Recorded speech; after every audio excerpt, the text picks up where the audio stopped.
नमस्कार दोस्तों। देखिए, बात करेंगे मुफ्ती की और इसमें क्यों गिरावट हो रही है। बहुत लोग जानना चाह रहे थे, तो इसका रीज़न यहाँ पे पकड़ में आ गया है। जैसा पिछले वीडियो में मैंने हिंट दिया था, तो उसी को थोड़ा सा डिस्कशन करेंगे, थोड़ा क्लैरिटी के साथ, थोड़ा डिटेल में। और यहाँ पे अगर हम देखें तो 200 के नीचे क्लोजिंग हुई है। 200 के नीचे यहाँ पे गया था अभी, यहाँ पे वेंसडे को, लेकिन यहाँ पे जो थर्सडे को फाइनल क्लोजिंग आई वीक की, वो भी 200 के नीचे ही आई है। तो जब तक ट्रेंड रिवर्सल ना हो, यहाँ पे कोई भी बाइंग करने की कोशिश ना करे। जो नए खिलाड़ी यहाँ पे बाई करते हैं, सोचते हैं कि इतना गिर गया, ऊपर से 300 से हो गया 200, खरीद लेते हैं, 50-60 पॉइंट मिल जाएंगे। लेकिन ऐसा नहीं होता।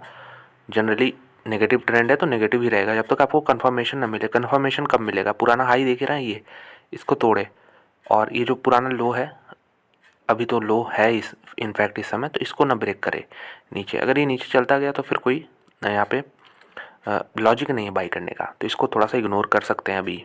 तो थोड़ा सा मुफ्ती को समझिए, आपकी मुफ्ती ऑपरेट कैसे करता है। देखिए, इनका जो प्रेजेंस है वो 592 सिटीज़ में है। तो इसमें आप क्या देखते हैं, टीयर 1, टीयर 2 और टीयर 3 सिटीज़ इंडिया की जो हैं ये कवर करते हैं, तो काफ़ी पेनिट्रेटेड है। और हालांकि ये जो टीयर 3 वाला है, यहाँ पे और भी ज़्यादा स्टोर खुल सकते हैं। लेकिन अगर हम बात करें तो इनका ऑपरेशन देखिए पहले, 1818 इनके टोटल टच पॉइंट्स हैं। और इसमें भी अगर आप देखें तो 413 ईबीओज़ हैं। ईबीओज़ क्या होता है? Exclusive brand outlet. इसका मतलब क्या है कि 413 यहाँ पे ऐसे आउटलेट हैं, यहाँ पे सिर्फ मुफ्ती लिखा है यहाँ पे, ठीक है। तो यहाँ पे सिर्फ मुफ्ती के प्रोडक्ट्स यहाँ पे जीन्स और ये मिलेंगे आपको। और 73 लार्ज फॉर्मेट स्टोर्स हैं, और 1332 जो हैं एमबीओज़ हैं। तो जैसे ईबीओज़ में मुफ्ती का मिलेगा, तो एमबीओज़ में क्या होगा? एमबीओज़ में और भी ब्रांड्स होंगे।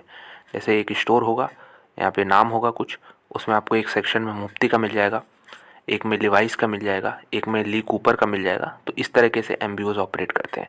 तो सबसे ज़्यादा इनका कहाँ पोर्शन है? एमबीओज़ में है, ठीक है। और इसके अलावा 16 डिस्ट्रीब्यूटर्स हैं यहाँ पे एमबीओज़ के लिए। तो ये आप यहाँ पे, ये मैंने शुरुआत में क्यों दिखाया, क्योंकि जो आगे चल के डिस्कशन होने वाला है इसी से रिलेटेड होने वाला है। और अगर हम बात करें तो कंपनी ने जो यहाँ पे फोरकास्ट किया है, अगर मैं आपको यहाँ पे दिखाऊं कि इनका जो मैनेजमेंट है, जिन्होंने एंटिसिपेट किया है ग्रोथ का, ये देखिए, for FY24 we anticipate a revenue growth ranging from 18 से 20%, और एबिटा मार्जिन जो है 28 से 30% के बीच में रह सकती है। तो इस फिगर को भी ध्यान दे दीजिएगा कि 18 से 20% का ये ग्रोथ एक्सपेक्ट कर रहे हैं FY24 में। तो एक मिसमैच हुआ है, और मिसमैच कैसे बोल सकते हैं कि टारगेट तो ये है 18 से 20%, लेकिन ये होगा कैसे, अचीव कैसे होगा ये?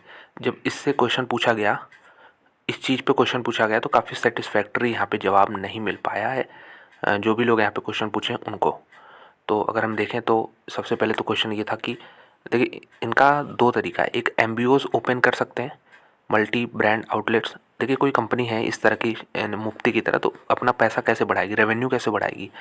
नए आउटलेट खोल सकते हैं, आप कह सकते हैं नए यहाँ पे एमबीओज खोल सकते हैं, या फिर जो ऑलरेडी स्टोर्स हैं ऑपरेशन में, यहाँ पे सेम स्टोर इसे कहते हैं, तो सेम स्टोर का यहाँ पे सेल्स ग्रोथ ये बहुत कम है कंपनी का। यानी अगर आप कहें तो ये ट्रेंड देखने को मिला, जैसे कोई इन्होंने स्टोर नया खोला, तो 2 साल तक तो उसका रेवेन्यू ग्रोथ काफ़ी सही रहता है। उसके बाद जैसे ही वो स्टोर थोड़ा 2-3 साल पुराना हुआ, तो फिर वहाँ पे जो रेवेन्यू बढ़ता है बहुत कम हो जाता है, और जो कि अराउंड 0.5% के आसपास है।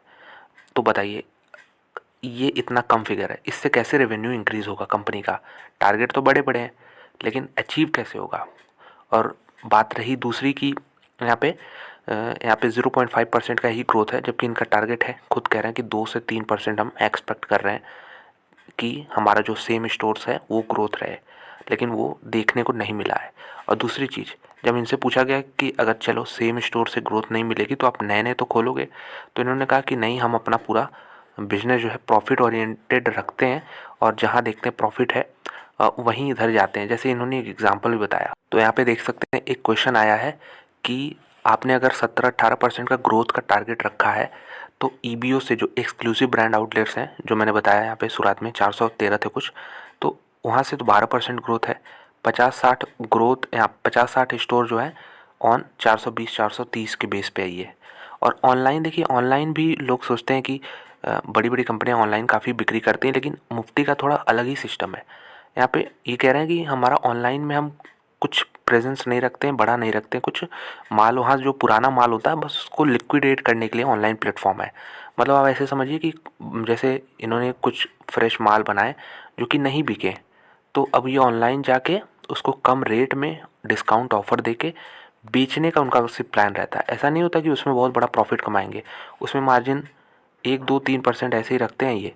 तो ये भी एक नेगेटिव है कि अगर आप ऑनलाइन, जो कि आजकल दुनिया यूज़ कर रही है अपना बिजनेस बढ़ाने के लिए और लोगों तक पहुंचने के लिए, उसमें अगर आप सिर्फ लिक्विडेशन के लिए यूज़ कर रहे हैं, लिक्विडेशन मतलब सिर्फ पुराने माल को सिर्फ ख़त्म करने के लिए, कोई उसमें वो नहीं है कि टारगेट नहीं है कि हम ऑनलाइन अपना बिजनेस इतना बढ़ाएंगे, कहीं हमें दूर दूर से ऑर्डर मिले तो उसको हम पूरा करें, ऐसा कुछ इनका प्लान नहीं है। तो ऑनलाइन तो इनका कुछ सिस्टम ही नहीं है। तो ठीक है, ये एक नेगेटिव पॉइंट मैंने बताया कि ऑनलाइन सिस्टम नहीं है। और दूसरा, यहाँ पे ईबीओ का बताया 420 430 पे अगर देखें 12% ग्रोथ के हिसाब से 50 60 स्टोर ये ऐड करेंगे। और इनके पास ऑनलाइन में प्रेजेंस है नहीं, ठीक है। ईबीओ में ये हो गया, और एमबीओज में ही ऑप्शन है, एमबीओ में मतलब मल्टी ब्रांड आउटलेट में इनको ऑप्शन है। तो ये उसमें भी काफ़ी एग्रेसिव नहीं एक्सपेंड कर रहे हैं। ये देख सकते हैं आप कि इन्होंने देखे लिखा है मैनेजमेंट ने कि we are unable to give you exact time when I would reach 1500 और 1800। तो बताइए, जब इनसे पूछा गया कि एक मतलब फिर भी एक टारगेट तो होता है दिमाग में ना कि इतने साल में इतने टाइम पीरियड में हम कर लेंगे, ज़रूर वो एग्जैक्ट नहीं होगा लेकिन रफली तो दे सकता है कोई। तो ये कह रहे हैं कि 1800 कब, इनसे क्वेश्चन पूछा गया कि 1800 आप कब तक खोल देंगे मल्टी ब्रांड आउटलेट्स, तो ये कह रहे हैं कि हमारे पास ऐसा कोई लक्ष्य नहीं होता है, this is not in my hand, इन्होंने कहा है। तो वही चीज़ है कि सेम स्टोर ग्रोथ भी नहीं है, नए ब्रांड्स नए आउटलेट भी नहीं खोलने हैं, तो फिर टारगेट कैसे अचीव होगा 18 से 20% का। ये एक बड़ा मिसमैच देखने को मिल रहा है। हालांकि ये क्लैरिफाई ज़रूर कर रहे हैं कि ऑर्गेनिक इनऑर्गेनिक तरीके ज़रूर हैं। ऑर्गेनिक तरीका हो गया कि जो ऑलरेडी स्टोर है उससे रेवेन्यू बढ़ाया जाए, तो वो भी नहीं बढ़ रहा है। नया नया स्टोर खोलते हैं तो 2 3 साल तक काफ़ी अच्छा रेवेन्यू रहता है, लेकिन फिर वो कंट्रीब्यूशन उसका बहुत कम हो जाता है, मतलब ग्रोथ ही नहीं होती। और उसके बाद फिर और भी नए नहीं खोलने चाहते ये, और जो सेम स्टोर है वो तो मैंने बताया कि ये है। तो ये बहुत बड़ा मिसमैच है, और ये चीज़ यहाँ पे थोड़ा सा मैनेजमेंट को देखना पड़ेगा। एक चीज़ और है कि यहाँ पे इन्होंने एग्जांपल दिया था इंदौर का। तो इंदौर के बारे में इन्होंने बताया था कि पहले सिर्फ वहाँ पे एक स्टोर हुआ करता था। तो जैसे ही वहाँ पे बड़े बड़े ब्रांड्स आने शुरू हुए, जैसे लिवाइज हो गया और भी बड़े बड़े यहाँ पे यूएस पोलो एसोसिएशन, तो जब इस तरह के ब्रांड आने शुरू हुए तब मुफ्ती वहाँ पे आके फिर उसने अपना थोड़ा सा बनाया मार्केट। तो ये थोड़ा सा पीछे रहते हैं, सिंपल चीज़ है, ये थोड़ा मार्केट से पीछे रहते हैं।